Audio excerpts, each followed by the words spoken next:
Hey y'all, what's up? It's your girl Shar. Y'all know what time it is. Hit that like button, turn your notification on, and subscribe when you guys get a chance. Listen, I have, like I said in my last video, I have been having a blast and not indulging with certain stuff. And I just want to tell you guys how much you guys warm my heart as subscribers.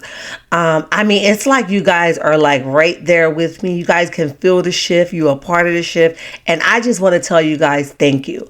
Because I received some really good inboxes today.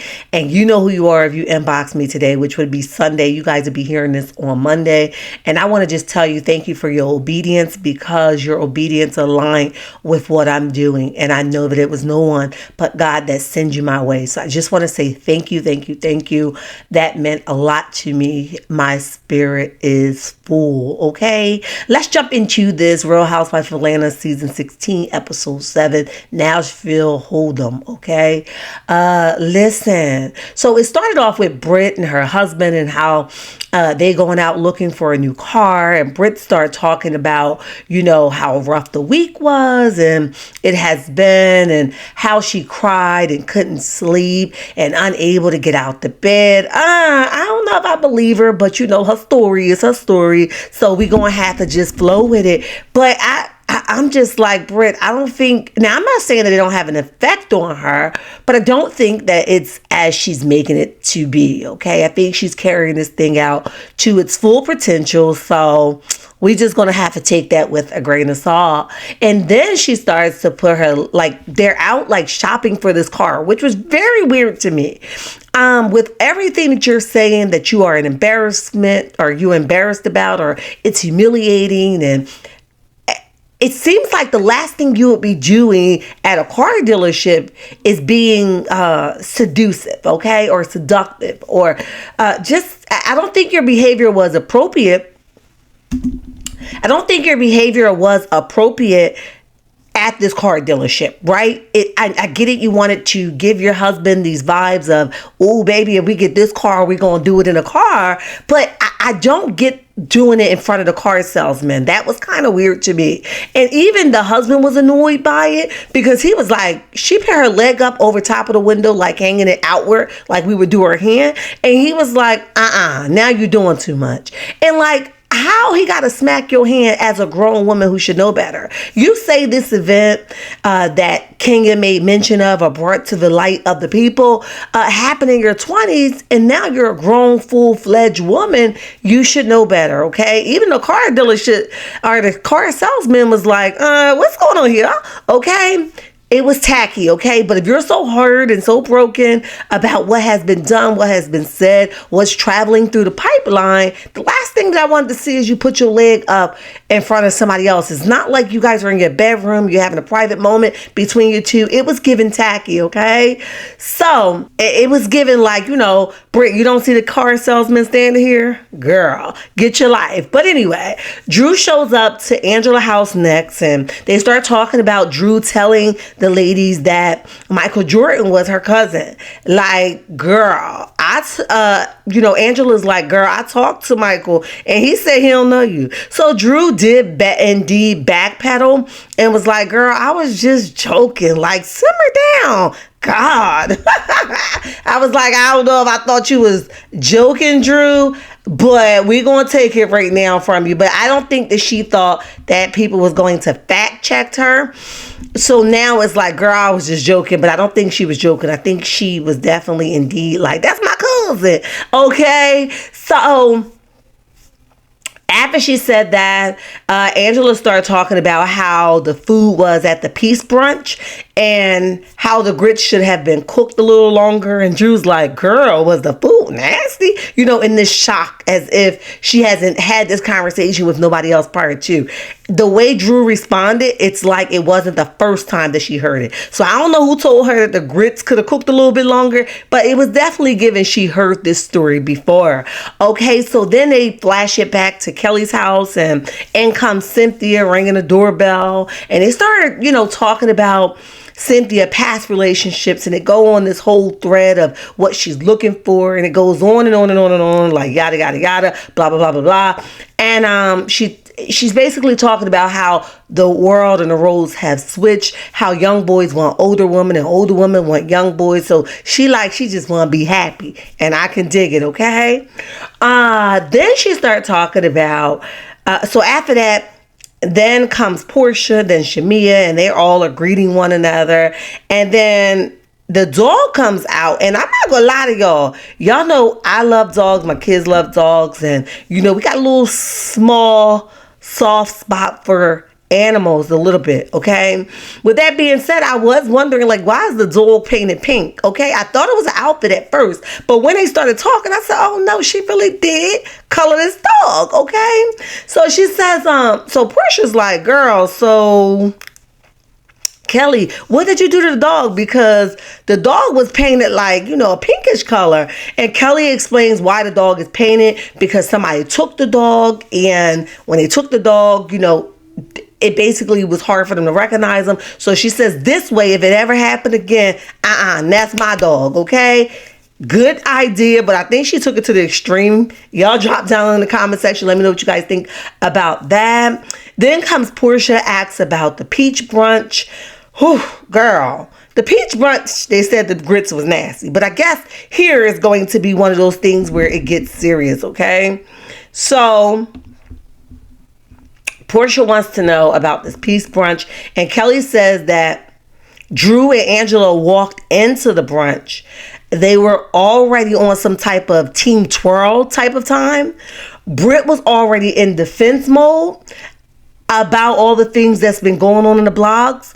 So Britt and her husband was, they flashed it back to them, and they started talking about how she felt about Angela, okay?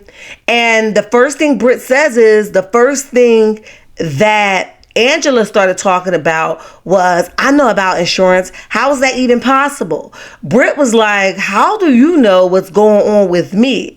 And now I'm under investigation, and her being labeled as this P-star, you get the point, okay? And all of them other nasty things that's out there in the blog world, right, has caused her else to be investigated. And like I said then, and I'll say it now, I think Britt is milking this, okay? There's been proof that her license have already been suspended. So I don't know if she don't think that people have the same internet and we live in year 2025 or what, that we can search this stuff up.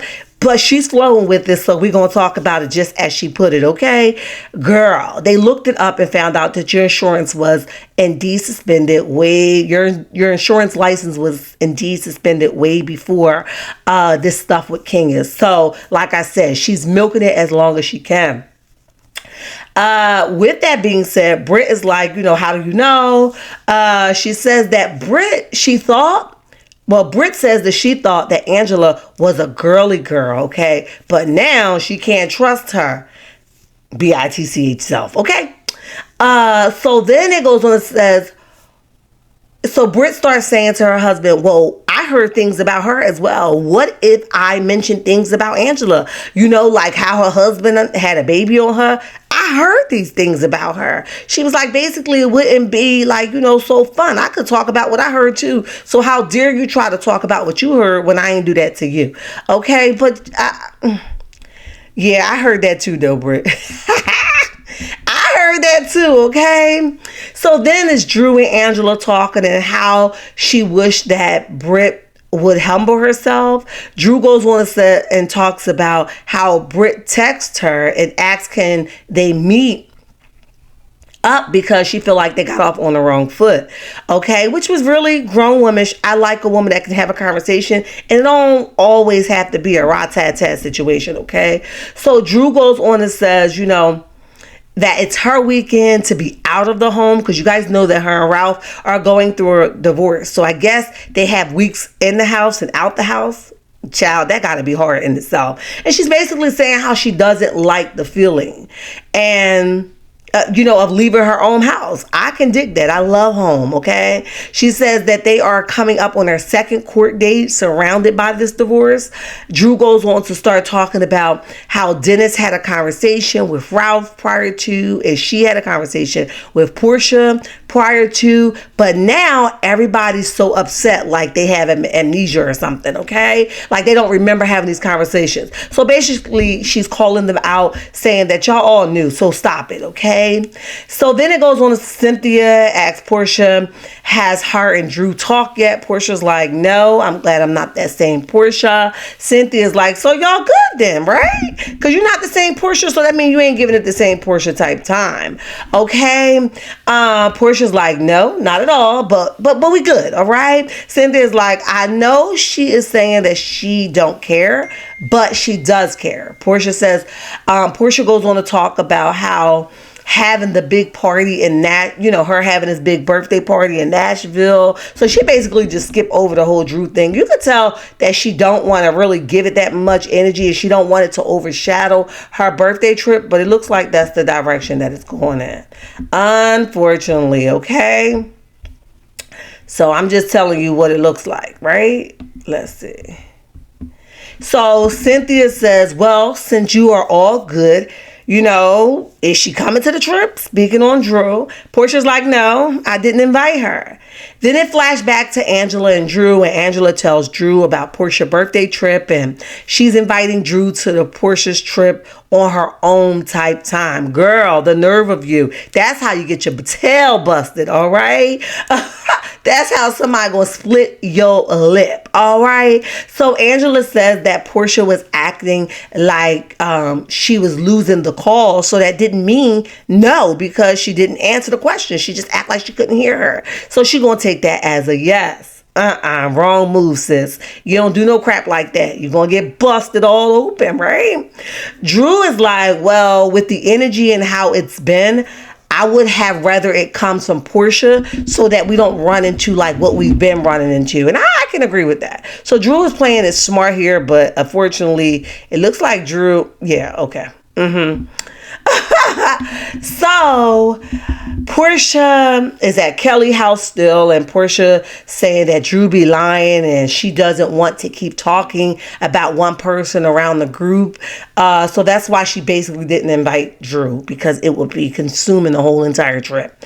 Kelly, flashback to Kelly, and Kelly is teaching her daughter to drive. Shamia's in the studio.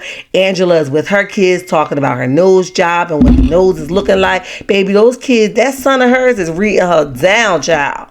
So Cynthia and Portia is talking, and Portia's talking about the divorce, and Britt and Drew meet at Britt and Drew finally get a chance to meet up, because remember, Britt texts Drew to ask, hey, can we have a conversation? Because I feel like we got off at the wrong foot. So this is where this conversation is coming in at. So Drew tells her how she felt about her celebrating Kenya not being on the show any longer. So Drew goes on and asks Britt, like, okay, since you asked me, do I got questions? I actually do, right? She asks Britt the unthinkable, like, girl, is your cat for sale?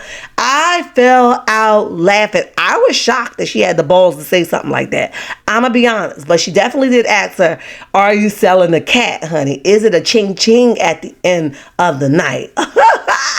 Britt's like, no, I did webcam, not the P, okay? No intercourse was involved. I was in my 20s, so everybody simmered down. You know what I mean? It was just fun. We just was doing stuff, right? So Britt asked Drew, did she know the person who ping it was? And Drew was like, no, I just thought I recognized one of them. Child, I was like, oh, that's a lot. She was like, I just thought I recognized one of them. Britt's like, well, wait. So if you did that, then that means you sucked it too. Woo! Child, I couldn't believe what my ears was hearing. Drew is like, no, it wasn't like that, okay? Britt is like, well, why put that out there if it was not like that? And Drew again with this joking thing. I think she's running with, I'm a jokester this season, because it's like, girl, stop playing with everybody's top. Okay, so Drew's like, I was joking. During confessional, Britt is like, I'm the one who has been publicly humiliated. Tell me, where's the joke, Drew? Okay, tell me where the joke is at, Drew. So Britt is like, put yourself in my shoes. I couldn't sleep for 3 days straight. Like, stop playing so much. It's not funny. So Drew It's like, I've been there, but I'm sorry. My heart goes out to you. So she does apologize for her joking about something that's very serious to Britt.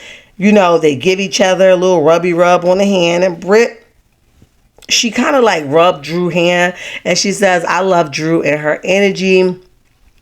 You know, then she goes on and says, but can you do the same with Portia? Child, why is everybody trying to force this Drew and Portia relationship? I don't know, but give it a rest, y'all. I think it's too soon for them to be kumbaya. All right. So they go on to say, you know, can you do the same thing with Portia? And from there, it flips to Drew and Ralph getting ready for court. Drew plea that he's a serial cheater, taking money out of her account, sexing with women, tracking her, child. Drew is like, it's more damaging for him than me, because I don't really got nothing in these sealed documents, but he do, and I'm trying to keep it from my kids. Now, I don't believe that she want to seal it from the kids. Drew, you've been out here doing some stuff too. I don't think that you want your stuff to get out there. I don't think you care less. I'm not saying you don't care about your kids, but I don't think you care about Ralph's reputation as much as you say, okay? So the ruling ended up being that Ralph gets to stay in the basement of the house that they share together. Court documents are going to be unsealed. Drew rolls down the window while they're all like finishing up court, and he's over there with his lawyer, and I hated his lawyer. I hated her because she helped him get what he needed. I know that's her job, but I feel like she put a 2 on a 10. Okay. And she fed right into his narrative. And Drew started asking at some point, like, did you ever love me? Like, was it ever real? Because if you did, why are you doing all this stuff to me? Well, Drew, people was trying to tell you, girl, don't do it. Girl, leave him. Like, people was trying to tell you, but you was like, no, that's my husband and we trying. And I get it, because everybody should try until they can't try no more. But Drew, people warned you, okay? You the one was like, no, I'm Drew Sidor and I make my own decisions, child. So she rolls down the window. She's talking to Ralph, and she's telling him how he's a whole dumb A. And Ralph was like, I am, okay? Yeah, don't tell me something I don't know. Drew went on to say she wanted it sealed for the kids, and Ralph said, no, there needs to be some level of transparency. So he's saying, if I'm going to be outed, so the hell is you, okay? Are you? So look, he's going toe to toe with Drew. He's not going to back down, because he is a Martell Jr. in my opinion, okay? He says that all the ladies are getting on a flight, but Angela misses the flight. Day 1 in Nashville, they picking their rooms. They got bunk beds and attic rooms of 4 and full-size beds. I was like, girl, I would be so annoyed if somebody showed me sleeping in the attic. I would be pissed. Okay, hell with the trip. I don't sleep like this, but to each his own. Portia talks about how difficult it was to plan the trip, because her and Simon used to do a lot of traveling for the last 3 years, and it was hard. It was difficult, okay? Britt started talking about how Angela be switching it up, honey, from the text messages to in person. Her energy be shifting. I can't stand them type of people. It'd be like, stay the hell away from me. If you ain't going to be like one person, I can't deal with you. So in comes Angela walking in and reading the room, honey. She says that basically it was clear they was having a conversation about her. They was talking about her because she was reading the room. And she was right. They was having a conversation about her. Angela brings up Drew coming. Portia's like, like, how you going to just like for someone to come to my trip? Kelly's like, did you tell, did she tell you she was coming? Angela is like, yeah, I do anticipate on seeing Drew. She goes on to say, like, during her confessional, she says, like, I wear a size 12 shoe. I can stand on my own 2 feet.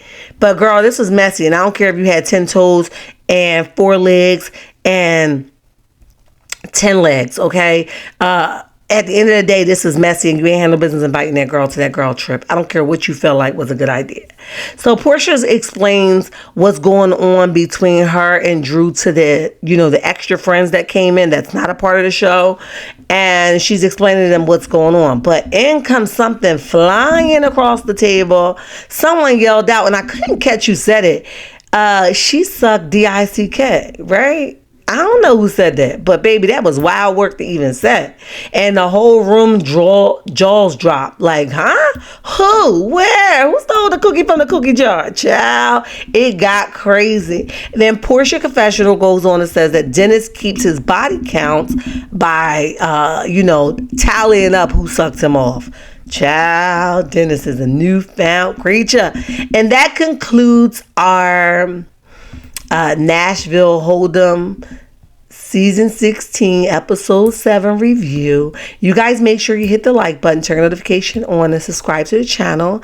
I love your checkmates, and there's nothing you can do about it. And remember, don't you let nobody tell you nothing different. Until next time, bye.